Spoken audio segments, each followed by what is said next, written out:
মৰমৰ ছাত্ৰ-ছাত্ৰীসকল, আজি আমি ক্লাছ 6ৰ হিন্দী কিতাপখনৰ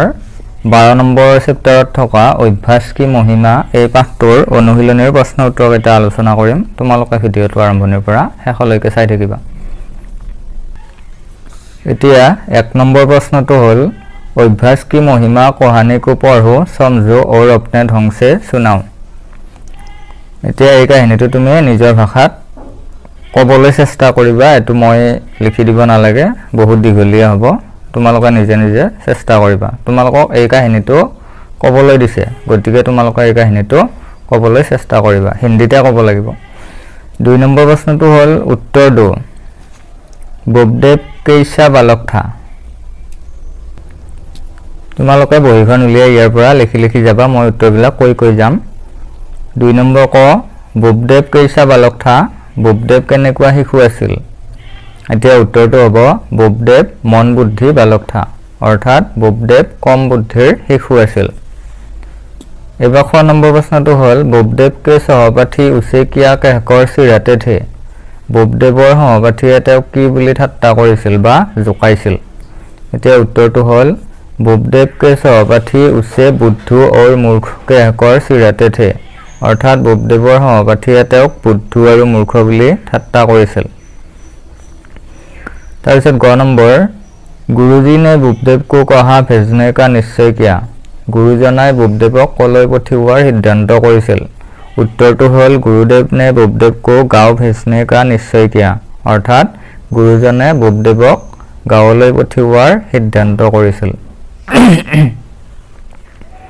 এবাৰ 3 নম্বৰ প্ৰশ্ন कहानी को पढ़कर उत्तर लिखो। কাহিনী পঢ়ি কাহিনীটো পঢ়ি উত্তৰ লিখা। ক নম্বৰ প্ৰশ্ন औरते कुएं पर क्या कर रही थी, অৰ্থাৎ মহিলাবোৰে কুৱাৰ ওচৰত কি কৰি আছিল। উত্তৰ औरते कुएं पर পানী ভৰ रही थी, অৰ্থাৎ মহিলাবোৰে কুৱাৰ পৰা পানী তুলিছিল বা তুলি আছিল। খ নম্বৰ কুएं की जगत पर गड्ढे कैसे बने थे, অৰ্থাৎ কুৱাৰ পাৰত গাঁত কেনেকৈ হৈছিল। এতিয়া উত্তৰ बार बार घरे रखने के कारण कुएं की जगत पर गड्ढे बन गए थे, অৰ্থাৎ বাৰে বাৰে কলহ ৰখাৰ কাৰণে কুৱাৰ পাৰত গাঁত হৈ গৈছিল। 3 নম্বৰৰ 9 নম্বৰ প্ৰশ্নটো হ'ল বুবদেৱ পাঠশালা মে কিয় লৌটায়া। বুবদেৱে পাঠশালালৈ কিয় উভতি আহিছিল বা আহিল।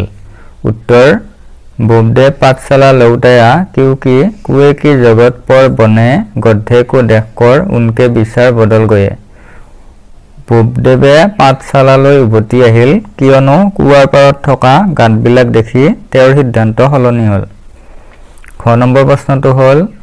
বুবদেৱ বৰা হকৰ কিয়া বনা। বুবদেৱে ডাঙৰ হৈ কি কৰিছিল। উত্তৰটো হ'ল বুবদেৱ বৰা হকৰ সংস্কৃত কা এক প্ৰসিদ্ধ বিদ্বান বনা। বুবদেৱে ডাঙৰ হৈ সংস্কৃত ভাষাত এক প্ৰখ্যাত বিদ্বান হ'ল। 4 নম্বৰ প্ৰশ্ন অভ্যাস কি মহিমা कहानी तुम्हें कैसी लगी इससे तुम्हें कौन सी सीख मिली। এতিয়া অৰ্থটো হ'ল অভ্যাসৰ গুৰুত্ব কাহিনীটো পঢ়ি তুমি কেনে পালা, ইয়াৰ পৰা তুমি কি শিকিলা। এতিয়া ইয়াতে উত্তৰটো লিখিছে 4 নম্বৰ উত্তৰ অভ্যাস কি মহিমা कहानी मुझे अच्छी लगी इससे मुझे अभ्यास से सफलता प्राप्त होने की सीख मिली। এটো ভি বুলি দিয়া আছে, এটো মিস্টেক হৈছে, এটো কি বুলি লিখিবা। মই এটো সাইডত লিখি দিছো,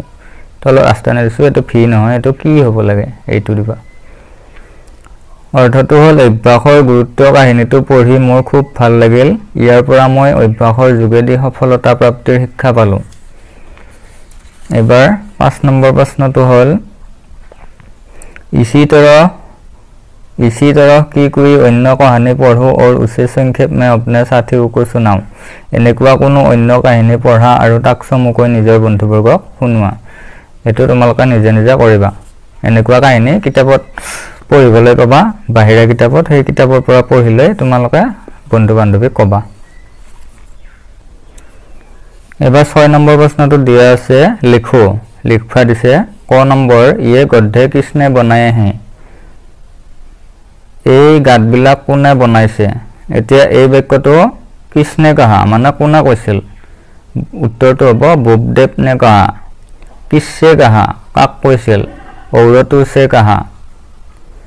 বুবদেৱে কৈছিল কাক কৈছিল মহিলাসকলক কৈছিল তাৰ পিছত খ নম্বৰ ইয়ে গদ্ধে हमने नहीं बनाए हैं এই গাতবিলাক আমি বনোৱা নাই এই বাক্যটো কোনে কৈছিল কিসনে কাহা ঔৰতো নে কাহা অৰ্থাৎ মহিলাসকলে কৈছিল আৰু কিসছে কাহা কাক কৈছিল বালক বুবদেৱ সে কাহা শিশু বুবদেৱক কৈছিল তোমালোকে এনেকৈ ইয়াতে লিখিব পাৰা বহিত লিখিলে এনেকৈ লিখিব নালাগে প্ৰশ্নটো লিখি উত্তৰ বুলি লিখি উত্তৰত এনেকৈ লিখিবা মই কিতাপখনত ইয়াতে লিখি দিছো বহিত লিখিলে এনেকৈ লিখিবা এখন কিতাপত লিখা আছে ক নম্বৰ ইয়ে গদ্ধে কিসনে বনায়ে हैं কিসনে কহা কিসছে কহা এই গাতবোৰ কোনে সাজিছে কোনে কাক ক'লে উত্তৰ বালক বুবদেৱ নে ঔৰতো সে কহা এটা বাক্যতে লিখিছে এনেকৈ লিখিলেও হ'ব শিশু বুবদেৱে মহিলাসকলক ক'লে আৰু খ নম্বৰটো ঔৰতো নে বালক বুবদেৱ সে কহা এটা বাক্যতে লিখিছে এবাৰ 7 নম্বৰ প্ৰশ্নটো হ'ল आओ पढ़े दोहराए और लिखे पढ़ो और लिखो आहा द जुग य दिय विद्या गद्य ইয়াতে মই ভালদৰে দেখুৱাই দিছো 7 নম্বৰ ইয়াতে যুক্তাক্ষৰ কেইটামান দিয়া আছে দ যুগ য় দিয় যেনে বিদ্যা গদ্য এই যুক্তাক্ষৰটো থকা দুটা শব্দ হ'ল বিদ্যা আৰু গদ্য ঠিক একা নিচিনাকৈ আমি ইয়াতে অন্য দুটা শব্দ লিখিব পাৰো এই দুটা শব্দ লিখিলেও হ'ব আমাক পুনৰ লিখিবলৈ দিছে তথাপিও মই দুটা বেলেগ বেলেগ শব্দ লিখি দিছো তোমালোকৰ জ্ঞান বৃদ্ধি হ'বৰ কাৰণে এতিয়া উদ্যান পদ্য ইয়াতেও এই যুক্তাক্ষৰটো আছে দ যুগ য় দিয় উদ্যান পদ্য তাৰপিছত দ যুগ ধ দৈধ বুদ্ধি বুদ্ধু মই দিছো প্ৰসিদ্ধ আৰু সিদ্ধি তাৰপিছত দ যুগ ৱ ব দৈবদ্য বিদ্বান দেশ দ্বাৰ দ্বীপ তাৰপিছত খ নম্বৰ এইকেইটা ইয়াতে কেইটামান শব্দ দিছে এই শব্দকেইটা আমি এটা কৈ ভাঙিব লাগিব স্বৰবৰ্ণ আৰু ব্যঞ্জন বৰ্ণবিলাক এটা কৰি যোগ চিহ্নৰ সহায়ত লিখিব লাগিব ইয়াতে প্ৰথমটো লিখি দিছে ক্ষমা শব্দটো ক্ষমা ক যোগ ছ যোগ অ যোগ ম যোগ আ ঠিক একা নিচিনাকৈ ইয়াতে মাজে মাজে এটা দিছে আৰু এটা দিয়া নাই আমি নিদিয়াকেইটা লিখিব লাগিব তোমালোকে এই ভিডিঅটো এইখিনি পালে ৰাখি ল'বা ৰাখি লৈ ইয়াৰ পৰা এই যুক্তাক্ষৰ এটা কৈ এই শব্দবিলাক এটা কৈ স্বৰবৰ্ণ আৰু ব্যঞ্জন বৰ্ণত ভাঙি লিখিব পাৰিবা ইয়াতে ধুনীয়াকৈ লিখি দিয়া আছে ভিডিঅটো তোমালোকে এইখিনিত আঙুলিৰে এনেকৈ লাৰি দিলে ৰৈ যাব তাৰ পিছত ইয়াৰ পৰা চাই লিখিব পাৰিবা মই দেখুৱাই দিছো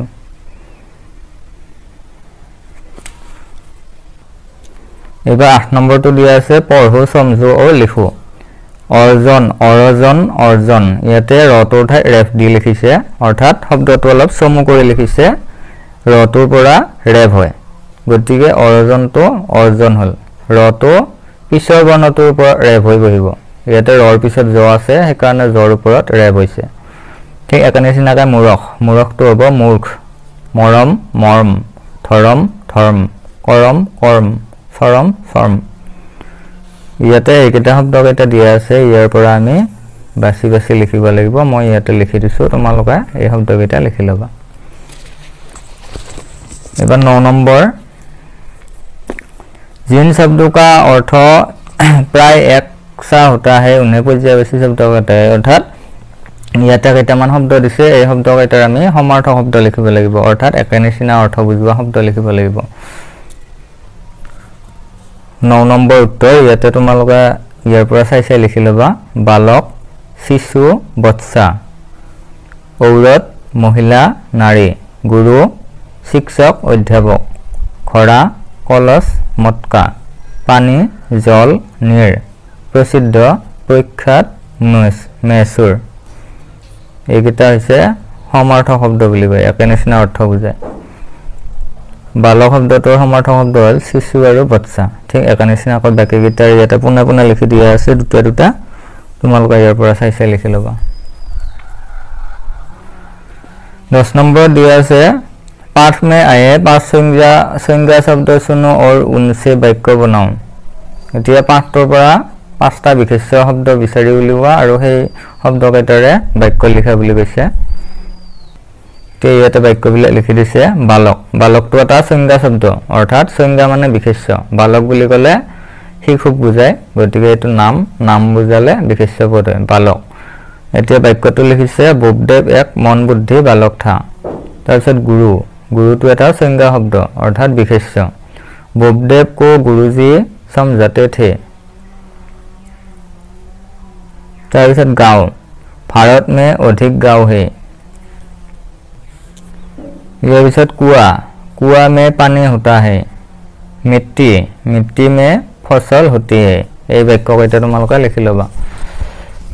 11 नंबर प्रश्न अपने शिक्षक की मदद से इस दोहे का अर्थ समझो निजर शिक्षकर सहायत उक्त कवितार अर्थ ग्रहण करा ইয়াতে দিয়া আছে 11 নম্বৰত करत अभ्यासते जरमती होते सुजान रश्री आवत जातते शिल पर परत निशान এতিয়া এই কবিতা ভাষাৰ আমি অৰ্থটো বুজাই লিখিব লাগিব এতিয়া উত্তৰটো হল 11 নম্বৰ উত্তৰ कुएं की रस्सी की खींचने और छोड़ने के कारण जिस प्रकार पत्थर पर भी निशान बन जाते हैं उसी प्रकार बार बार अभ्यास करने पर मूर्ख भी ज्ञानी बन सकता है এইখানে তোমালোকে ইয়াৰ পৰা লিখি লবা কুৱাই ৰছী টানি থকাৰ কাৰণে হিলত চিহ্ন বহি যায় তেনেদৰে মূৰ্খ ব্যক্তি বাৰে বাৰে অভ্যাস কৰি থাকিলে অৱশেষত জ্ঞানী হ'ব পাৰে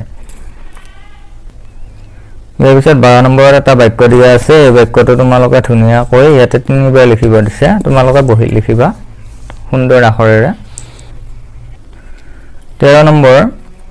आओ इन वाक्यों को समझो मैं पढ़ता हूँ तू पढ़ता है तुम पढ़ते हो वो खेलता है राजू पढ़ता है हम पढ़ते हैं এনেকৈ কেইটামান বাক্য দিয়া আছে এতিয়া যদি বাক্য এটাত মেই থাকে মেই মানে মই থাকিলে শেষত কি হয় হু হয় মেই হুটো এটা ক্ৰিয়াপদ মেইৰ লগত সদায় হু বহিব যদি বাক্যটো আমি মেইৰে আৰম্ভ কৰো তেনেহলে শেষত আমি হু বহুৱাব লাগিব নহলে বেলেগ বহালে হাই হেই এইবিলাক বহালে ভুল হ'ব টু বুলি ক'লে হাই হ'ব ইয়াতে ফুট দিব নালাগে হাইটো তাৰপিছত তুমৰ লগত হু তুম হু অৰ্থাৎ মেই হু টু হাই তুম হু ও হাই ৰাজু হাই হম হেই হম মানে আমি বুলি কতে বহুবচনত হেই বহে হেইটোত এটা ফুট দিব লাগে একবচন বিলাকত নালাগে ও হাই এটোত ফুট দিব নালাগে ৰাজু হাই ৰাজুত ফুট দিব নালাগে হাইটোত ফুট দিব নালাগে একবচন এইবিলাক তাৰপিছত আপ বুলি ক'লে সন্মান বুজায় আপুনি বুলি ক'লে হেই হয় তাৰপিছত आप माने आपुनी और आपनालोक दुइटाই হয় सोनिया और मनोज खेलते हैं এই দুটা বহুবচন सोनिया और मनोज বুলি কওতে দুজনক বুজাইছে গতিকে বহুবচন হয় বহুবচনত হেই হ'ব হেইটোত ফুট দিব লাগিব এতিয়া খালি ঠাইবোৰ কৰা মেই ছাত্ৰ হু ইয়াতে এই বাক্যকেইটা চাই তোমালোকে লিখিব পাৰিবা মেই থাকিলে হু হ'ব তাৰপিছত মেই ইয়াতেও মেই আছে ইয়াতে হু হ'ব টু থাকিলে হাই হ'ব तुम থাকিলে হো হ'ব ইয়াৰ পৰা চাইছে তোমালোকে তুম থাকিলে হো বহিব ইয়াৰ পৰা চাইছে তোমালোকে লিখি ল'ব পাৰিবা হলেও মই কিতাপখনত দেখুৱাই দিছো ইয়াৰ পৰা লিখি ল'বা তোমালোকে मैं छात्र हूँ मैं छात्रा हूँ तू हाय तुम हो तुम থাকিলে সব হো হ'ব হো টকাৰ हम हेइटुत फुट দিব লাগিব ইয়াতো हम আছে এটুটো হেই হ'ব ফুট দিব লাগিব তাৰ পিছত